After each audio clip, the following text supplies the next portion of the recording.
Jadi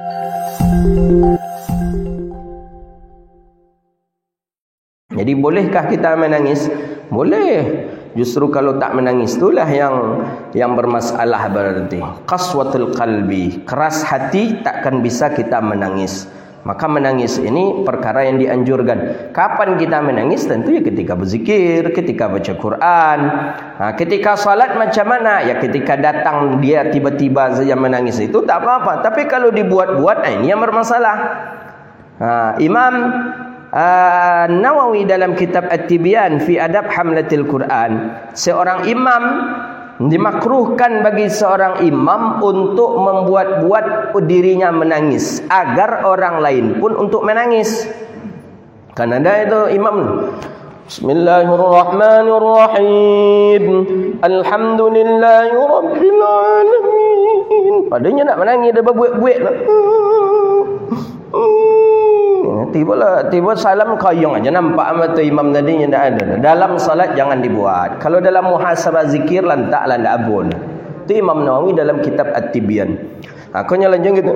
Iyyaka na'budu wa iyyaka nasta'in. Ihdinas siratal mustaqim. Siratal ladzina an'amta 'alaihim ghairil maghdubi 'alaihim waladdallin. Amin. Ini Sudas yang pandai nampak. Sudas pandai ni. Sudas satu si Mahir Al-Iqli satu. Tu pandai.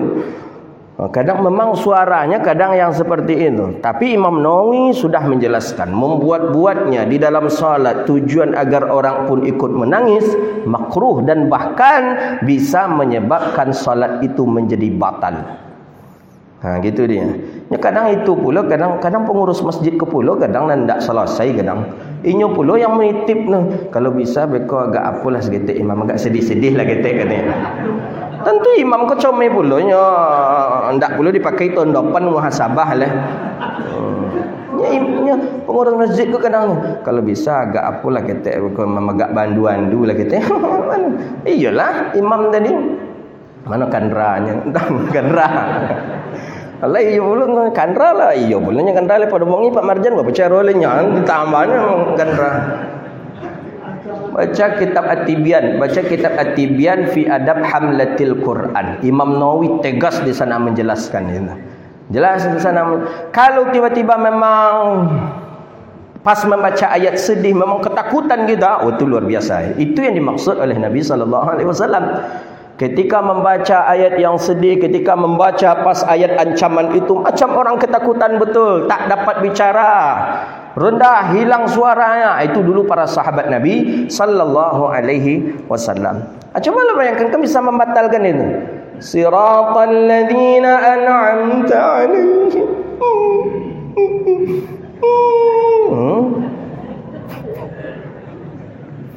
Ini ada di Mesir ada juga satu tu namanya Syekh Jibril namanya. Syekh Jibril itu. Tapi saya tengok wallahu alam lah ya.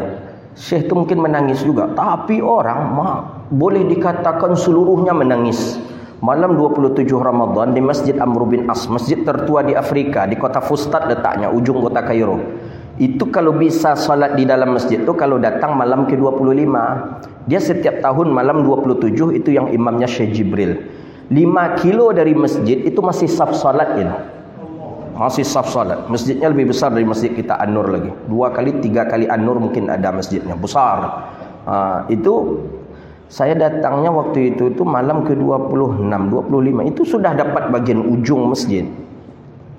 Tak bisa gitu, itu terkenal itu. Tapi semenjak Covid saya perhatikan tak ada lagi. Tapi mungkin tahun ini dibuat lagi oleh orang-orang. Masjid Amr bin As ni memang Amr bin As dulu yang mendirikannya. Masjid tertua di Afrika. Itu malam 27 terkenal itu. 5 kilo masih saf itu dipasang, memang dipersiapkan. Nah, imamnya Syekh Jibril ini. Tapi memang menangis orang. Menangis. Itulah hebatnya zuk cara bawaan daripada Syekh Jibril itu dia. Tapi rasa saya beliau pun juga menangis kayaknya. Kunutnya itulah saya baru pertama dan saya umur hidup melakukan kunut hampir 40 menit kunut witir. Kunut witir saya 40 menit itu. Berapa lamanya salatnya kira-kira tu. Gitu. Kunut witir. Kalau kunut subuh kunut aja lah imam, kata orang mufarqah seorang-seorang lagi. Fadlul buka, dianjurkan menangis min khasyatillah, daripada takut kepada Allah Ta'ala, wa syauqan ilaihi, dan rindu kepadanya, rindu kepada rahmatnya Allah. Wa yakhirruna liwalil adqani yabqun wa yaziduhum yabquna wa yaziduhum khushu'a.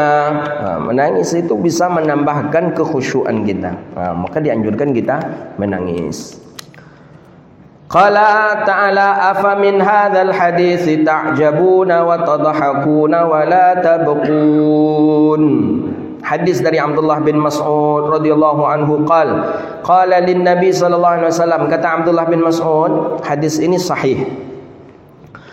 Qala lin Nabi sallallahu alaihi wasallam, kata Nabi sallallahu alaihi wasallam, iqra' alayyal Qur'an. Ya Abdullah ibni Mas'ud, iqra' alayyal Qur'an, bacakan olehmu akan Quran. Bacakan kepadaku Quran, kata Rasulullah. Nabi, orang yang diturunkan Al-Quran kepada Nabi, kenapa tiba-tiba Nabi meminta orang lain untuk membacakan Al-Quran? Qultu ya Rasulullah, kata Abdullah bin Mas'ud, ya Rasulullah, iqra'u alaika wa alaika unzil. Aku membacakan Quran kepada engkau, sedangkan Al-Quran itu diturunkan kepada engkau. Macam mana ni? Al-Quran itu diturunkan kepada engkau, engkau suruh pula aku membacanya. Bagaimana ya Rasulullah? Qala inni uhibbu an asma'ahu min ghairi. Aku ini lebih menyukai bahwa mendengar bacaan orang selain daripada aku. Ini dalilnya Pak, boleh kita meminta orang membaca Al-Quran. Maka haflah-haflah Quran itu boleh itu. Dan itu dianjurkan itu. Kita duduk di sana. Gitu. Waktu Pak Ahmad jadi bupati, sering haflah Quran di Islamic Center itu dulu. Jadi para kori-kori hebat itu, Ustaz Zamri, Ustaz Indra, Ustaz Dharma Azhar, imam-imam Islamic Center itu lah, ulama-ulama kori-kori nasional. Kori-kori nasional pernah juara di tingkat nasional. Tiga tu imamnya dulu tu, Ustaz Zamri, Ustaz Indra, Ustaz Azhar, Dharma Azhar. Itu haflah Quran. Kita dianjurkan duduk di sana. Duduk di sana mendengarkannya, itu dianjurkan kita. Dulu Pak Mat jadi bupati, kini enggak lah. Kini lah selesai bupati 2 periode. Qala inni uhibbu an asma'ahu. Aku menginginkan, aku mencintai orang-orang membaca Al-Quran untukku. Jadi kalau ada haflah Quran macam itu, sebenarnya itu bagus itu. Bagus, haflah Quran kita baca, kemudian orang duduk. Dia pakai seni, kori-kori nasional, orang-orang hebat. Kita dengarkanlah bacaan-bacaan Quran mereka, berlomba-lomba, kadang berganti-gantian antara mereka dengan mereka ini. Luar biasa haflah Quran. Asma'ahu, aku menginginkan. Jadi kita kalau ada orang yang baca Quran, duduk kita. Kalau ada orang yang baca Quran, ikut simak kita. Walaupun kita tak membacanya, sekadar kita simak. Nabi pun menyukai itu. Faqara'tu alaihi surat An-Nisa. Kata Abdullah bin Mas'ud, aku bacalah surah An-Nisa. Dibaca oleh Abdullah bin Mas'ud surah An-Nisa. Hatta ji'tu ila hadhil ayah, sampailah kepada ayat surah An-Nisa. Ayat berapa ini? Fakaifa idza ji'na min kulli ummatin bi syahidin wa ji'na bika ala haula'i syahida. Surah An-Nisa ayat 41. Betul? Fakaifa, maka bagaimana, idza ji'na, apabila kami datangkan min kulli ummatin, daripada setiap umat, bi syahidin, sebagai saksi, wajibna bika ala haula'i syahida, dan kami datangkan pula bika dengan engkau ala haula'i syahida, di atas mereka-mereka ini sebagai saksi. Jadi Nabi mendengar itu tu pujian apa yang seperti itu tu, Nabi Muhammad hasbukal an. Kata Nabi, cukup. Diberhentikan oleh Nabi. Cukup, kata Nabi kepada Abdullah bin Mas'ud. Faltafatu ilaihi, aku pun menoleh kepadanya, kepada Nabi SAW. Abdullah bin Mas'ud memandang kepada Nabi. Ainahu tazrifan, mata Nabi sudah meleleh air mata. Itu daripada Sayyidina Rasulullah sallallahu alaihi wasallam. Apa pelajaran yang kita ambil di sini?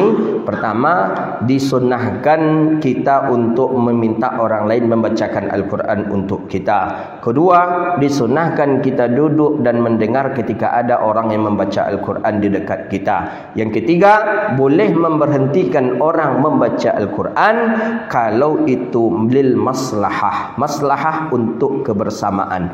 Apa contohnya? Kita sedang ada majlis ilmu. Ada satu baca Quran di sana. Boleh kita memberhentikannya. Tak berdosa kita. Pak, kita sedang ada majlis ilmu, Pak. Bapak kalau tak baca Quran mungkin boleh di rumah atau mungkin pelan-pelan. Ini majlis ilmu, Pak. Boleh. Ini disebutkan di sini. Jawazul amril ghairi biqat'il qira'atil lil maslahah. Kadang tersinggung juga kita, Pak. Kita sedang majlis ilmu, kajiannya sampai pula baca Quran ni. Aku biasanya wahaboy kau banyak macam tu. Akhlaknya tak ada.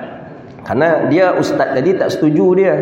Ustaz tadi kurang menurut dia. Dia tidak suka dengan ustaz yang baca Quran. Kadang keras-keras pula dia kadang bagi. Bukan kami tak tahu pula Quran. Betul baca Quran tu pahala. Tapi letakkanlah dia pada tempatnya, pada posisinya. Kadang baca Quran tu pun berserak-serak. Boleh memutuskan orang baca Quran dengan adanya maslahah. Maslahah mungkin guru kepada murid, ya, seperti Imam Syafi'i menyuruh berhenti muridnya yang ketika muridnya itu membalikkan Quran ni, ketika membalikkan Quran berbunyi agak keras macam tu. Jadi kata Imam Syafi'i, cukup engkau tak usah baca Quran lagi, kata Imam Syafi'i. Aku sakit gigi, kata Imam Syafi'i. Aku sakit gigi, kata Imam Syafi'i. Jadi sakit gigi Imam Syafi'i itu disebabkan bunyi dia tadi tu. Sakit gigi Imam Syafi'i. Orang sakit gigi tu tanda labongi tu, Pak. Jangan taruh yang juga lah. Lampang tu dah lah. Sakit gigi. Dan sakit gigi dan kau keceknya. Jangan lawan pula lah. Yelah ya. Kalau lah sakit gigi tu tak ada elok pun cakap orang kalau sakit gigi tu buruknya nampak. Cukup aku sakit gigi, kata Imam Syafi'i. Boleh tidak apa-apa lil maslahah. Jadi nak boleh. Dalam At-Tibyan fi adab hamalatul Quran tu banyak adab-adab tentang Quran.